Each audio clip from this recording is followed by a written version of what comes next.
Totally Useless Information with Nick and Roy is brought to you in part by Tom's Place, the finest in men's fashion, located in Toronto at 190 Baldwin Street, in the heart of Kensington Market. Or visit toms-place.com.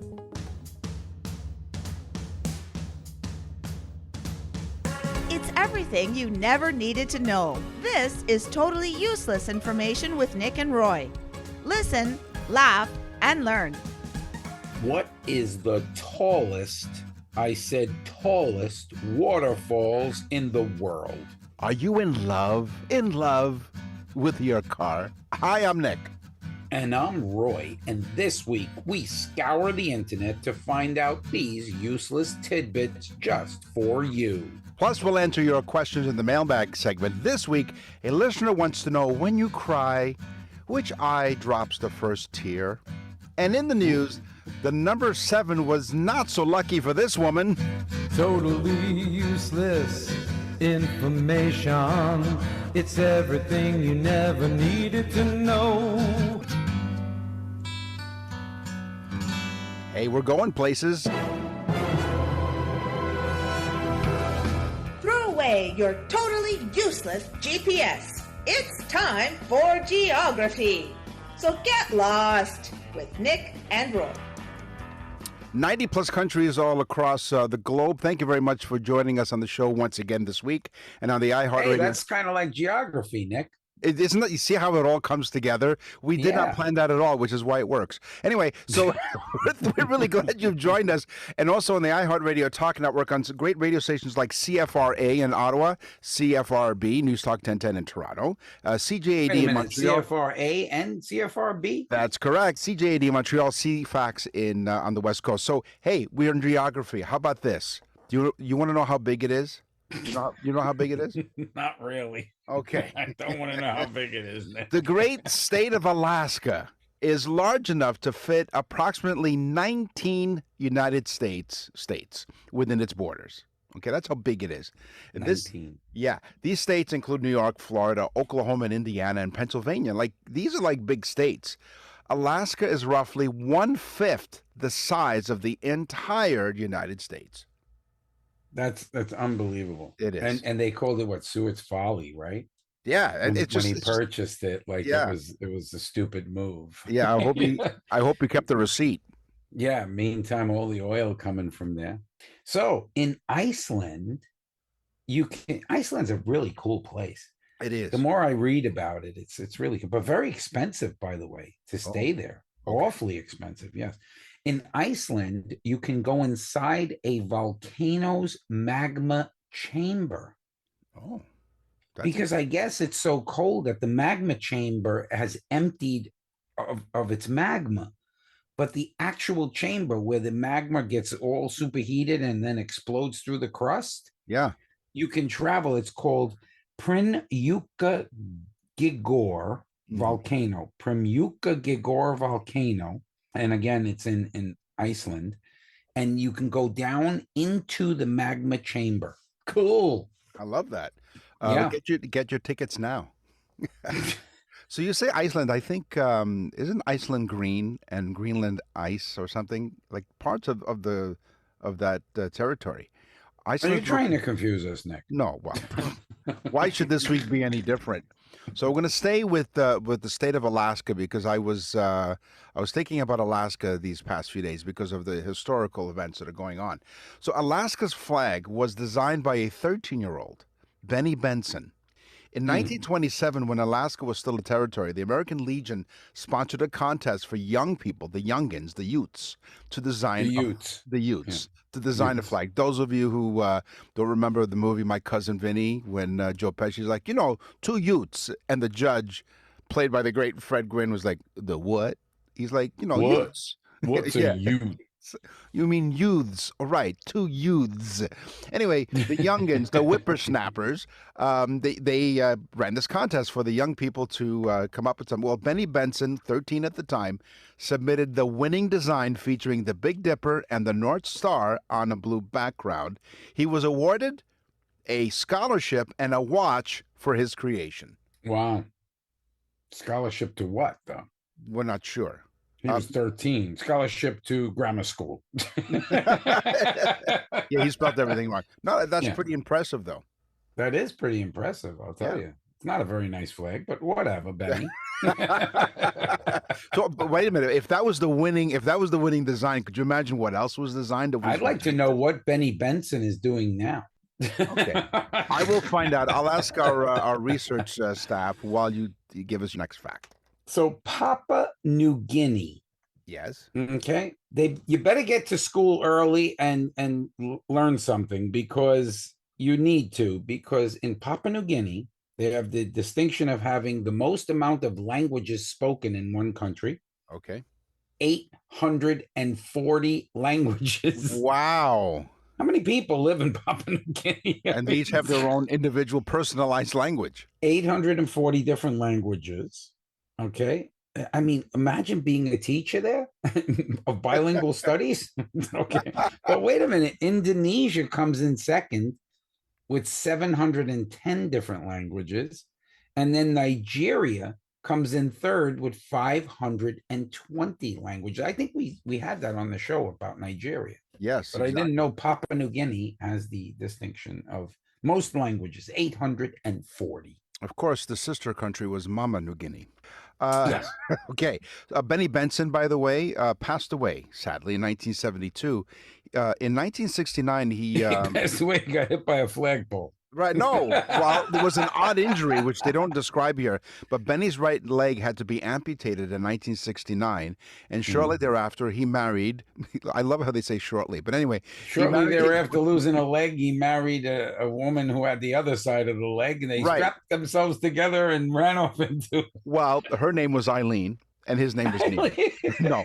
So he married former Jesse Lee resident Anna Sophie.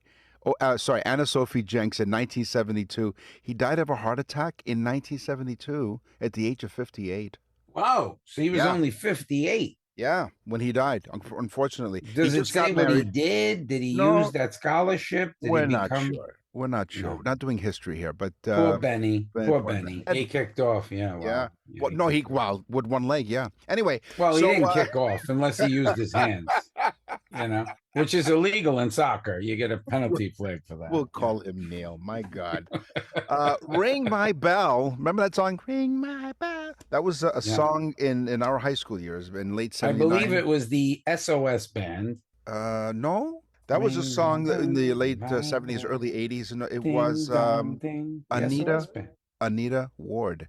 Anita Ward? Yeah. I thought the SOS band did that. Maybe they did too, but now we're not doing music. We have so many topics we cover. Yeah, I know. Let the staff do what they're doing. And by the way, she says hello. The top floor of the Leaning Tower of Pisa houses 7 bells. These bells are arranged in the belfry, and each has its own musical note, forming a complete major scale. There's a musical scale, a large bell, of course, and then the purpose, the bell actually served to announce religious services and mark specific times of the day. And of course, our staff went to Pisa.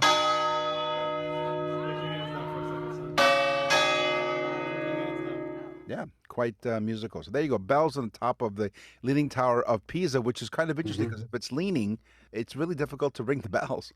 And the staff just sent me an email. The SOS band was best known for their hit, "Baby, you can do it. Take your time, do it right. You can do it, baby."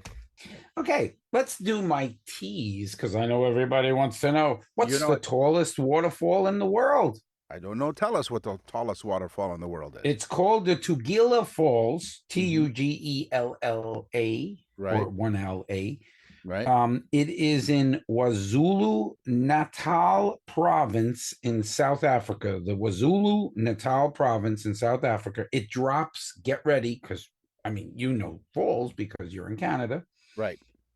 This one drops 3,106.96 feet.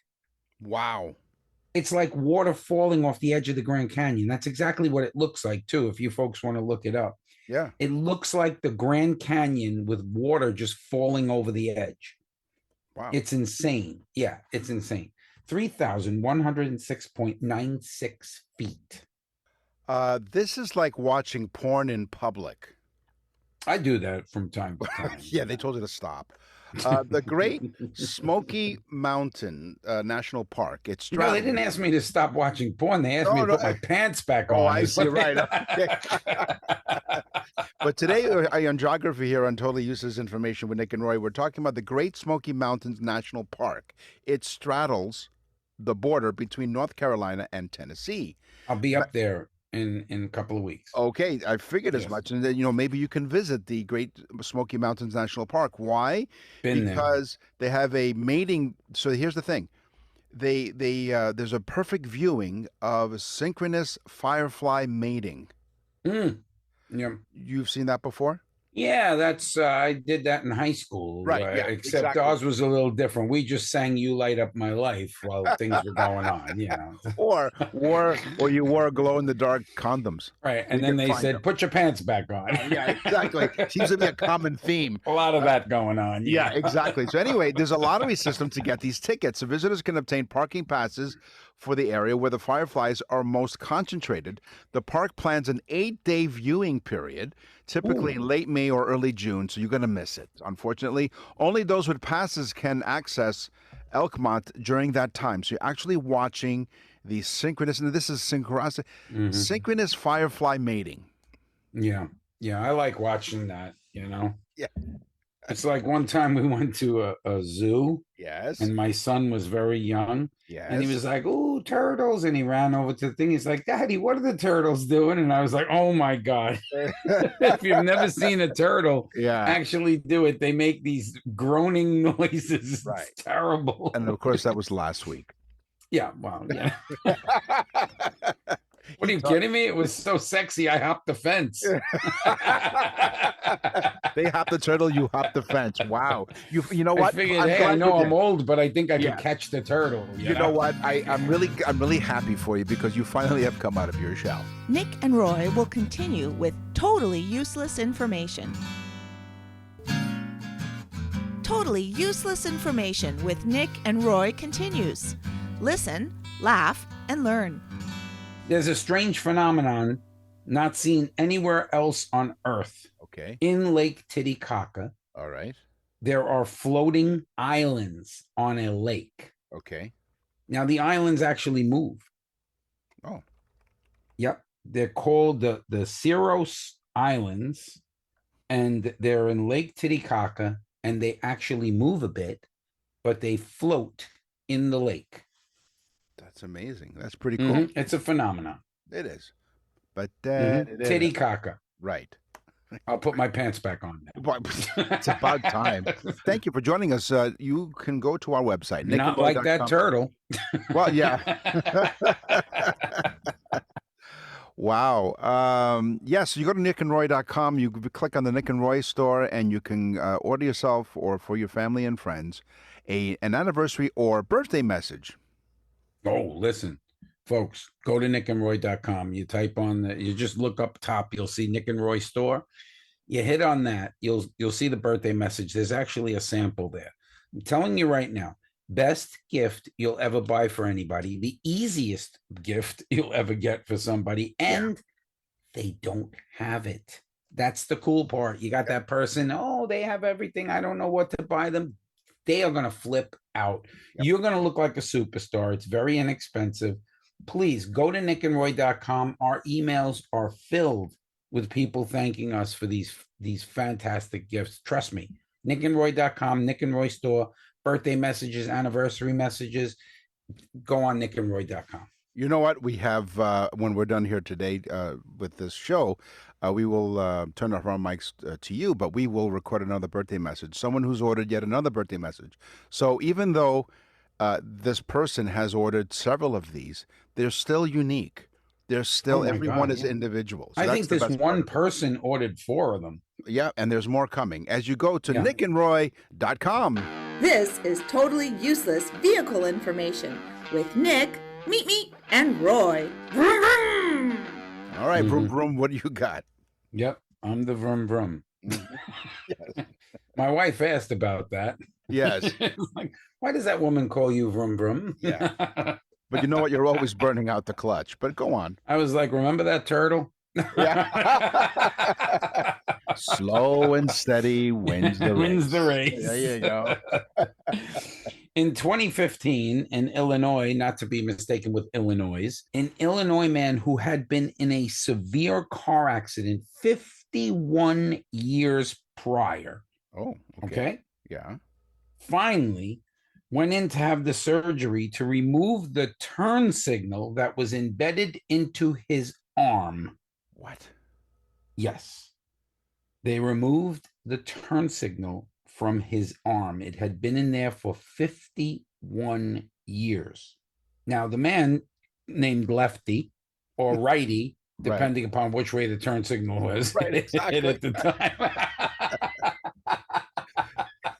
He's the only guy that was like walking around downtown and everybody knew where he was going to turn. Right, because he just lifted up his arm. Maybe he's the guy that that invented arm signals before they invented turn signals. Yeah, that's true. There you go. Yeah. Wow, can you imagine though 51 years later he was walking around with a turn signal thing in his arm? Oh my God. And every time he moved his arm, he went. Yeah, exactly. Click, click, click, click. And he wasn't sure why. And his wife annoyed him and said, "Could you turn that off? You're driving where you're turning." My wife does that to me all the time. Not that it's annoying, honey. I love it. Right. I love you doing that. In fact, you do more of it. Thank you. Yeah, do a lot of it. Yeah. All right. So, baby, here's my teaser. Baby, you can love your car. A new study found that while most car owners like their cars, 4 in 10 have gone so far, but to declare love. They have love for their vehicle. Mm-hmm. Did you ever love a car, Nick? Yes. Did you love that Sierra that you had, the Cutlass? The Cutlass Sierra was 1984, and it was a good car, but I loved the one that I bought next was in 1988. It was the Cutlass Sierra International Series. It had the souped-up engine. It had bucket seats for the first time, where the 84 had bench seats. And so they had so the 88 had reclining seats, which was really handy in certain situations. Mm-hmm. Yeah. And then, it had a great engine, and it was really awesome. Loved it. Was that Absolutely. the black and silver one? That's right. Yep, exactly. That was a nice car. Yeah, it was really nice. That was a great Beautiful car. Yeah. So yeah, I fell in So love with that. now me, I loved my 1986 Volkswagen GTI Mark II. I thought, and still to this day, it was the most fun I've ever had with a car. Really popular at the time and really great cars that lasted a long time. So in a survey of about 2,000 U.S. cars, they were built on the Rabbit platform, not to be mistaken with the Turtle. Right, platform, yeah, exactly. Where you don't want to know where the exhaust was. Anyway, so in the survey of 2,000 U.S. car owners, 90% say they feel a fondness for their car, where 40% confess that they actually loved their car. Okay, and of course they had cute monikers for the car, like Big Bertha, Boogalmobile, Purr, get it, Purr, Zoom Zoom, or Vroomer, which I guess will be your nickname, Oogie Boogie, and in some cases, Betty White. Listen, speaking of exhaustion, I know we haven't done dreams in a while, but I had a dream last night that I was a muffler. You know what happened this morning? I woke up exhausted. The country of San Marino has the distinction of having, get ready for this, the most cars per capita, the most cars per people. Oh, okay. San Marino has 1,263 cars for a total population of 1,000 people. Now, that also counts kids. So think about that. These are car enthusiasts. Yeah. Coming in a close second, which I can understand, Monaco, having been there. Yeah. Monaco, I mean, they're just so wealthy. They probably have 20 cars per person. But but anyway, Monaco came in second, though. The distinction goes to San Marino as the country with the most cars per person. How fast do you drive? Are you a fast driver? Well, Nick, our roads are 70 miles an hour down here, and 10 miles an hour over the speed limit is nothing to do. So we cruise at 80. Okay. Up here, we have like 110, which is about 68. So about the same, 110 kilometers an hour. Most of the roads are 100, but there's some of the roads, at least in the province of Ontario, which is where I reside, it's 110 kilometers an hour, which is almost, it's a little more than 68 miles an hour, so almost 70. So, based on the average driving speeds between three of the most populated cities in the United States, it's revealed that the highest average driving speed is 68.1 miles per hour or 110 kilometers an hour. In Canada, we follow second to the United States as the fastest drivers at 67.1. So we're just slightly under the speed limit. Oman follows with third, an average of 65.1. Croatia's in fourth place, according to this survey, at 64 miles per hour. And Croatia doubled the fines for speeding around 65 euros to 130. This may have encouraged drivers to reduce their speed, so maybe not. And the French, I know how you love the French. They ranked in I 50. love them. Yeah. They go about 10 miles an hour. No, well, they're easily 5 miles an hour less, slower, 5 miles per They're hour. slower, Nick. They're slower. 63.1 miles per hour. Let's admit the French are slower. Should we do that? Yeah, you could try riding the slow bus. We now have 89 countries, as France has just left the totally useless information nation. C'est la vie. That's what I say. C'est la vie. Parlez-vous français, Nick? And in your case, keep your pants on. Irv Gordon. Yes, Irv. Do you know that name, Irv Gordon? You know what? I can't say that I do. Who names their kid Irv? Well, maybe it's Irving. No, Irving. Yeah, maybe I know. Irving. Well, maybe. I mean, you'd think they would have wrote Irving. Right. But anyway, Irv Gordon, we salute him.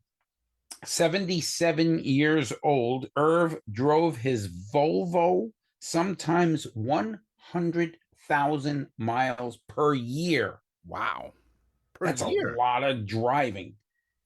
That means the man's driving like 6 hours, 7 hours a day. Easily, yeah. Yeah. Okay. But that's not the Guinness World Book of Records, not the 100,000 miles a year. No. Oh. The Guinness World Book of Records for his 1966, which he still has, Volvo 1800, has more than 3 million miles on it. Wow. Nick and Roy will continue with totally useless information. Nick and Roy for Tom's Place. Hi, where can you beat the heat? With hot deals at Toronto's best destination for designer menswear and unbeatable prices. It's Tom's Place, and he's clearing out their entire summer inventory, and that means massive savings for you. Like select designer suits that normally retail for $650. Get ready, folks. $350. Wow. Or pick 3 for only $950. Beautiful sport jackets are only $259.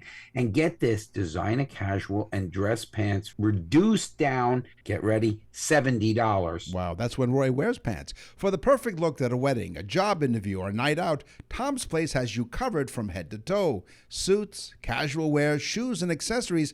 Find a perfect addition to your wardrobe and look your absolute best. Everything is on clearance to make way for fall merchandise at blowout prices that won't last long. The very best designer menswear is found at Tom's Place, open daily at 190 Baldwin Street in Kensington Market in Toronto. Tom's Place will suit you.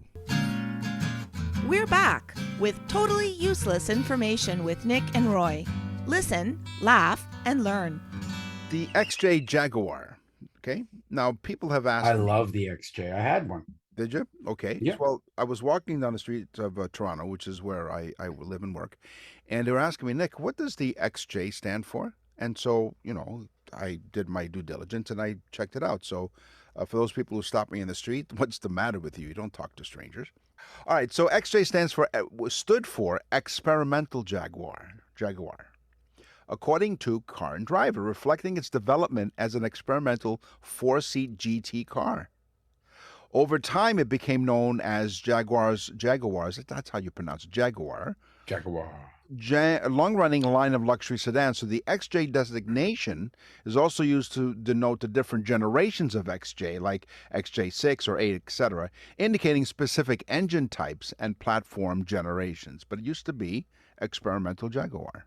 Well, honestly, if you had to say love your car, I think the XJ8 Van den Plas was one of my wife's favorite cars. I think it was a toss-up between the Maserati Ghibli and the Jaguar XJ. Two really fine cars, really cool cars. Nice. Really great. Really expensive to drive and stupid. Okay, this is a cool one. All What's the most iconic car logo in the world? Volkswagen? No, come on now, Nick. Stretch a little bit. Iconic. You would want to have this car. Everybody would want one. Ferrari. Ferrari, of course. Come on. I mean, everybody wants a Ferrari. I had one for a weekend. It was sick. Yeah. But anyway, Ferrari, the iconic horse emblem, that yellow with the black horse on it. Yeah. Looks like a shield. It's actually the Ferrari owner wanted to have a logo that was an homage to a World War I pilot named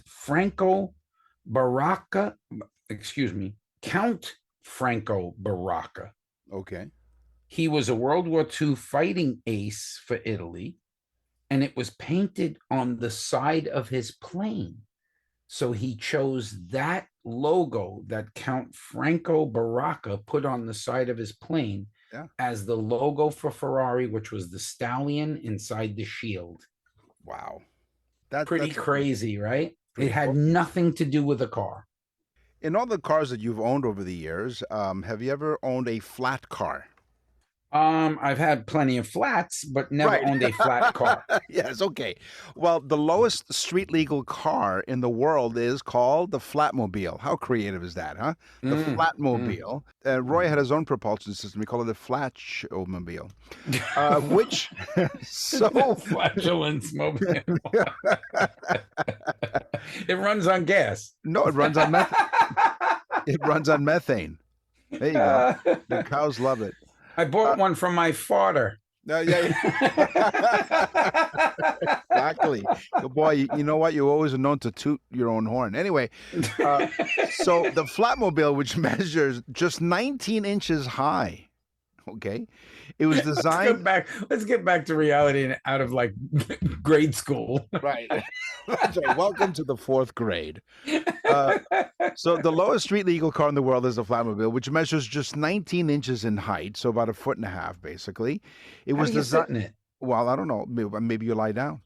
It's designed and built by Perry Watkins and is recognized by the Guinness World Records as the flattest car. Well, the shortest, right? The lowest street legal car.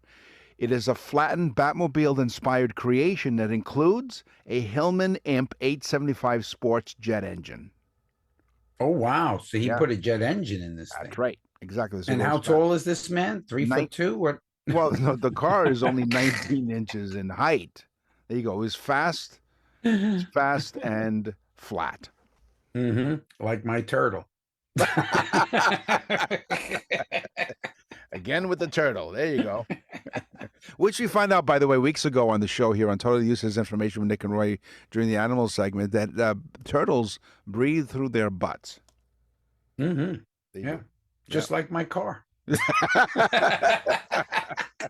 Touche. Thanks for joining us on Totally Useless Information with Nick and Roy, and we really appreciate you contacting us on the iHeartRadio Talk Network, coast to coast in Canada, including CFRA in Ottawa, CFRB or Newstalk 1010 in Toronto, CKLW in Windsor, CJAD in Montreal, of course, and CFAX out in Victoria. As we're listening to Totally Useless Information with Nick and Roy with the most popular jingle. Einstein was a moron. Newton was a jerk. E equals nothing. It's science, science, science. The most, this one I call the poor dog's balls. Okay? Mm-hmm. The first recorded vasectomy was performed on a dog in 1823 by Sir Astley Cooper. There's a Sir, right? You had a count in one of your stories. This is a Sir. Sir Astley. Sir Astley. Sir Ballsley, it should have been. Right. Yeah. Sir Ballsy, yes. It was a ballsy move. Sir Scrotum. You know what?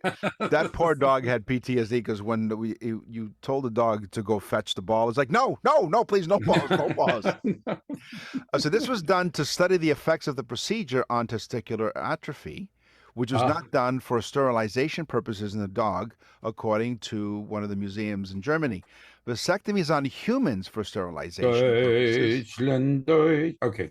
came later on, with the first known case performed by R. Harrison of London.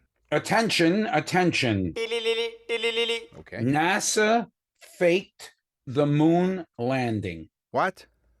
Yes. Well, it's not really the moon landing, but they did fake stuff Okay. during the moon landing, the Apollo moon landing in 69. Okay. What they did was they faked the quarantine portion of it. Remember?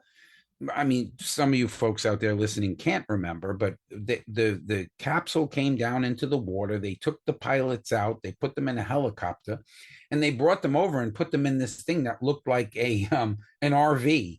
It actually was an Airstream RV that Really? they put Okay. them in. Yeah.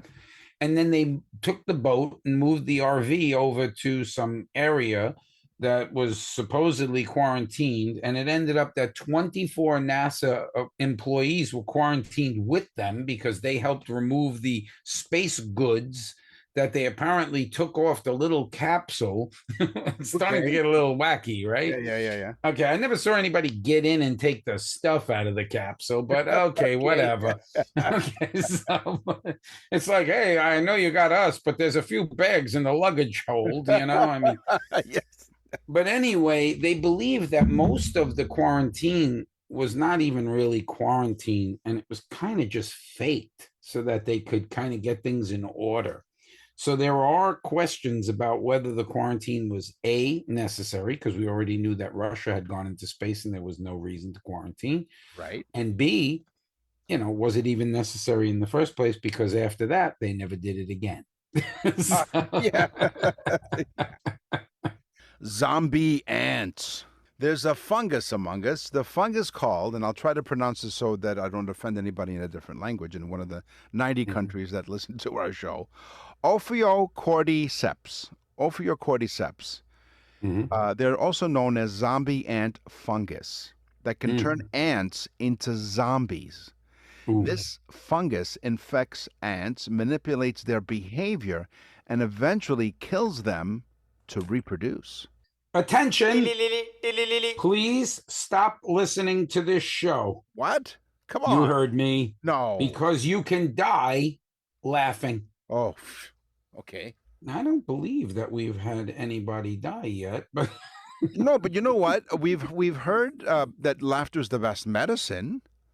well, but listen, intense laughing can cause a heart attack or in some cases asphyxiation, Nick. No. Yes. God knows how many people we've already killed, Nick. So we need to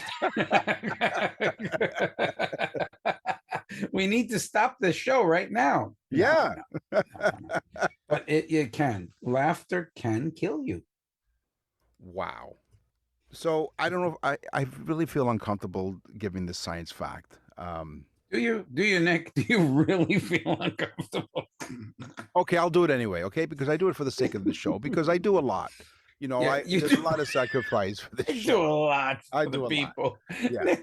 Anybody that says that does nothing for the people. No, this is something that I think, out of respect for the audience, our global audience of 90 plus countries, and all the stations on the iHeartRadio Talk Network. Okay, the average person has 100,000 hairs on their head.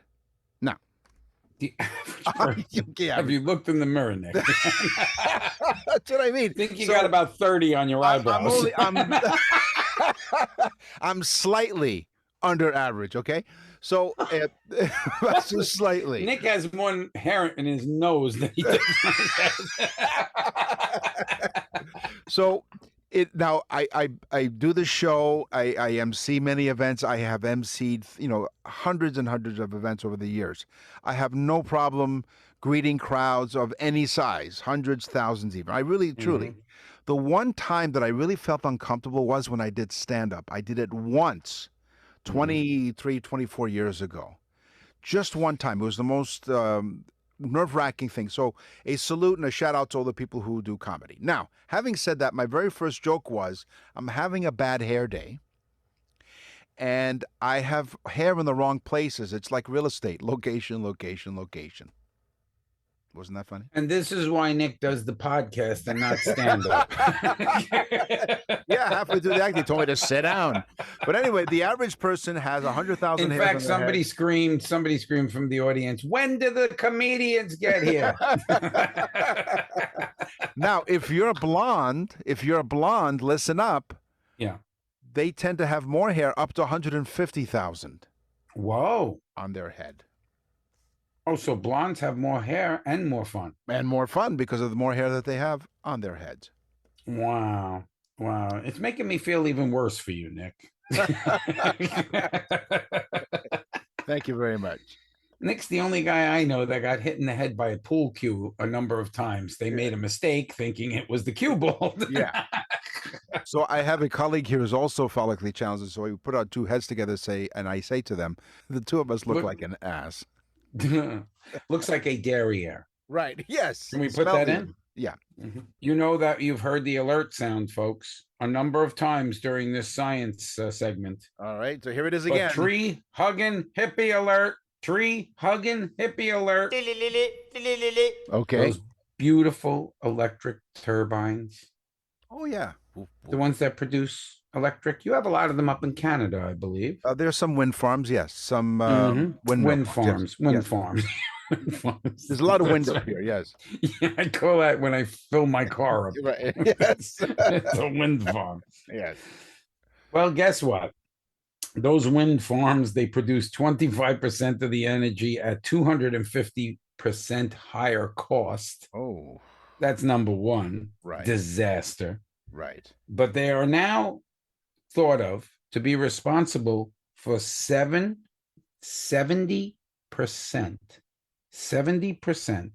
of bird deaths around the world. Really? Yes. Now we're not talking about killing chickens here because No. that would be number one bird. So they but fly that's into intention. So they fly into the turbines. But actually, yes, it's 70% of the birds that unnecessarily die are through wind turbines. Thanks for joining us here on Totally Useless Information with Nick and Roy. Okay, so here we go. Roy and I have been friends since 1979, so coming up on 47 years that we've been friends. Wow. And according to some studies, it costs somewhere around almost $300 per month to sustain that friend. Okay? $300 a month. $300 a month. Okay? Yeah. So we multiply that by a year. So, if you do the math, so $300 per month. It's 287.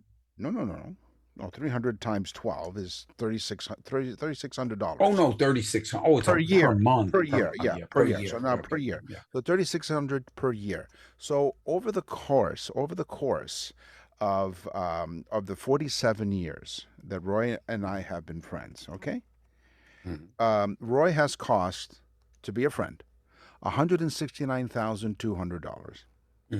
Okay, And that's cheap, Nick. I'm worth a lot more than that. I want you to know. It is. Nick and Roy will continue with totally useless information. To access the full library of episodes, visit nickandroy.com. That's nickandroy.com. You're listening to Totally Useless Information with Nick and Roy. Listen, laugh, and learn. What's in the mailbag? What's in the mail?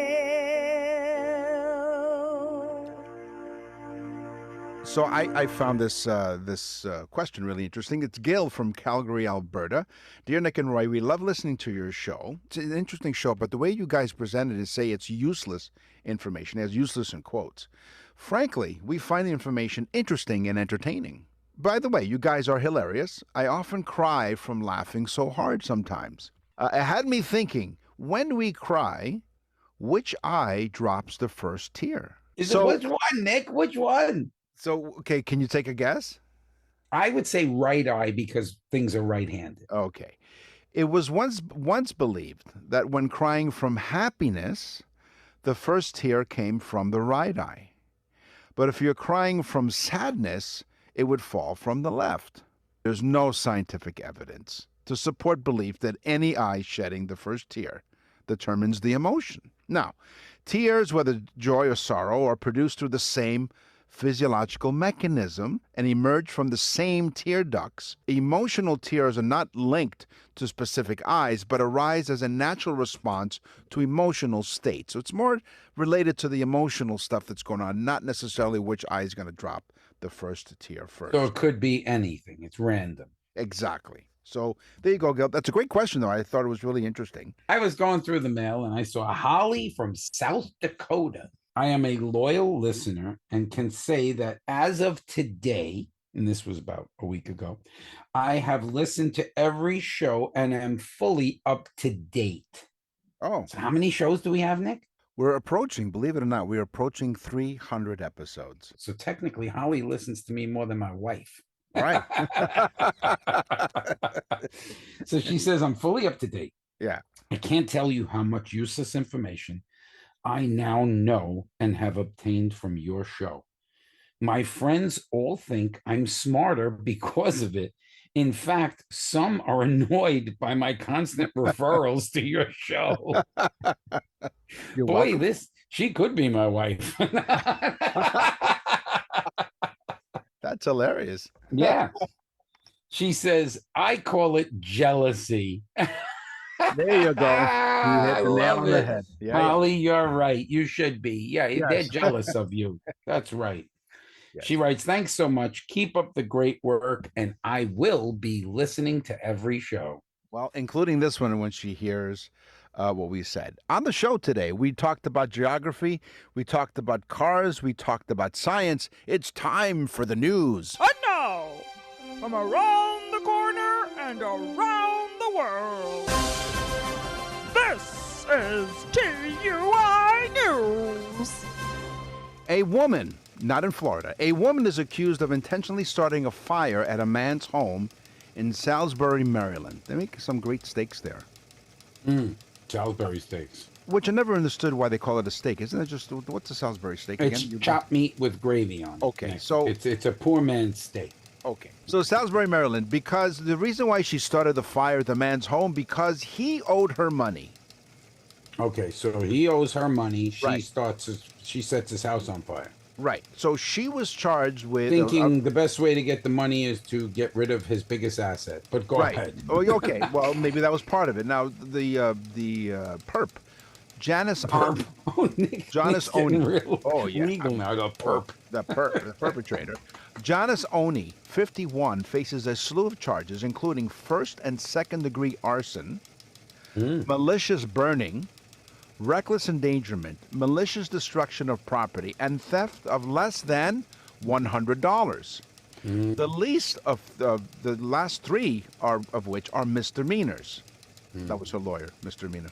She was placed in a $25,000 unsecured personal bond recently, according to some of the court records. The They fire let her broke. go. They let her go, is what you're saying. Well, hold on. Listen to the story. So the fire broke out. A man who lived there, they give the address, but I'm not going to give it out here, said that, quote, someone had known for several years was at his home, and she became upset after demanding that he pay her the money that he owed her. They said they argued before she left, but she soon returned minutes later with a bottle of gasoline, setting the front door on fire before fleeing the area on a bicycle. So she fled on a bike. The fire did not appear That to should have spread- been the first mistake there at the gas station when she pulled up in a bike and got gas. That's right. Never trust the person who's putting gas into a Pepsi bottle. No. Especially if she tried to fill the bike up with gas. Anyway, Exactly. the fire did not appear to spread far. By the time investigators got there for the fire marshal's office and the Salisbury Fire Department, after they ate their steaks, the occupant had extinguished it. Okay, so basically it wasn't that big a fire, but it was still all the damage that it had done. Investigators still had a case to solve, though, because the evidence reported that pointed to her where she intentionally set the fire, thus the first and second degree charge of arson. You follow me so far? Of course, yeah, first degree, because she went and got the gas. That's right, on a bike. Maybe that was- Premeditated. right. And then second degree, because how could you be charged with first and second? Because the third one is even worse. There you go. And Well, 2 that- plus 1 is 3, so you're in trouble. That's right. Not only was there the residents' account of the events, but surveillance footage shows around from the area businesses. It helped link the incident to. They would have had ring footage of her, but she burnt that down at the guy's house. That's right. So they relied on other their surrounding businesses, their footage. To put, so she was Everybody arrested. has a camera now. You can't do anything. No, she was placed in the Wicomico County Detention Center. So And they she got her from the footage. They got her from the footage. They caught her in the act. She is now what are they? A $25,000 unsecured personal bond. Now, in all the years we've done the show, and we always end the show with news from around the world, you've always had questions. You always had some great questions. The one thing you haven't asked me yet is how much did he owe her that prompted her to go and do all of this and get herself in a heap of trouble? You think I was about to ask you, how much did he owe her to start this whole thing in motion? He owed her $7. That's it. Okay. Wait a minute. Now, the price of gas is like what? 3 and change, $4 a gallon. Right. Okay. So this woman, let's say she pumped a gallon. Well, she probably only pumped a little bit of gas. So she invested a couple of bucks into this whole thing as well. So she So came he out owes her ahead. more than 7. He might owe her 9. But wait a minute now. I mean, she firebombed this man's door for That's right. $7. For $7. Can we say crackhead? Can we say that? No, we don't know. That's an allegation that we have no idea the Well, state let me of- just say this. At least she's healthy because we know she's riding her bike around. So she's very healthy. She's doing a lot of cardio to the gas station. She is. Absolutely. We have barely any listeners now because of the contents of this program, but those They're are all listening. They're listening for this. That's all the time we have to spread this totally useless information. We will scour the internet far and wide to find out more totally useless information just for you.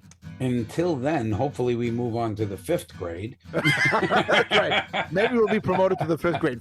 Tune in next week to find out what grade we've been promoted to. Yes, please tell all your friends to listen to the show because you've been doing it 90 countries around the world. We always say we do appreciate what everyone does and we love the listeners. It's why we do the show. I'm Nick. And I'm Roy. Thanks for listening. Totally Useless Information with Nick and Roy is recorded and produced in Canada. For more totally useless information, visit nickandroy.com. That's nickandroy.com. Totally Useless Information with Nick and Roy has been brought to you in part by Tom's Place, the finest in men's fashion. Located in Toronto at 190 Baldwin Street in the heart of Kensington Market. Or visit toms-place.com.